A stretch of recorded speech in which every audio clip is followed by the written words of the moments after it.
نظر ڈالتے ہیں دلچسپ اور عجیب خبروں پر۔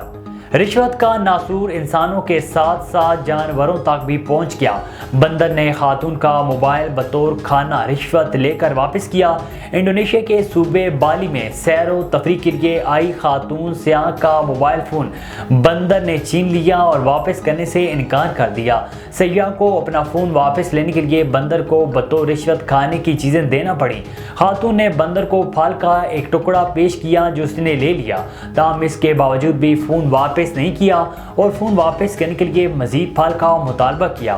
بعد ازاں خاتون کی جانب سے مزید پھل دینے پر بندر نے سیاح کا فون واپس کیا۔ افغانستان کی حکومت نے مختلف حکومتی اداروں کی مدد سے جمع کیے گئے 18 کروڑ 4 لاکھ سے زائد پرانے افغانی نوٹ جلا دیے۔ افغانستان کی حکومت نے وزارت خزانہ اور وزارت انصاف سمیت متعلقہ اداروں کی مدد سے جمع کیے گئے پرانے نوٹ قانون کے آرٹیکل 39 اور 42 کی بنیاد پر جلائے۔ کرنسی نوٹوں کی پہلے قندار میں گنتی کی گئی، پھر جلا دیا گیا۔ اس حوالے سے بینک آف افغانستان کے نائب صدر نور احمد داگا کا کہنا ہے کہ نوٹوں کی حفاظت کا خیال رکھنا تمام شہریوں کی ذمہ داری ہے۔ چکنائی والے ہاتھوں سے پیسے گننے اور کارڈ کا استعمال نہ کرنے سے نوٹ تیزی سے متروک ہو سکتا ہے۔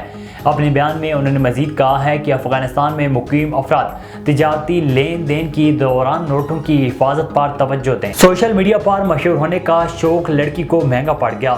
مقدس نامی لڑکی پستول لے کر 3 قتلوں والے گھر پہنچ گئی۔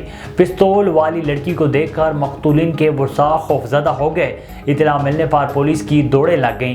پولیس کے اعلیٰ افسران نے موقع پر پہنچ کر مقدس نامی سوشل میڈیا ایکٹیوسٹ کو گرفتار کر لیا۔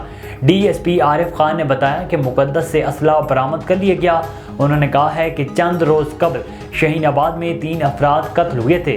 مقدس نامی لڑکی متاثرین کے گھر پہنچ گئی اور پستول ٹیبل پر رکھ دیا۔ ڈی ایس پی گجرانوالہ نے بتایا ہے کہ سوشل میڈیا ایکٹیوسٹ نے گھر میں خوف و ہراس پھیلا دیا تھا۔ مقدس کے خلاف مقدمہ درج کر لیا گیا ہے۔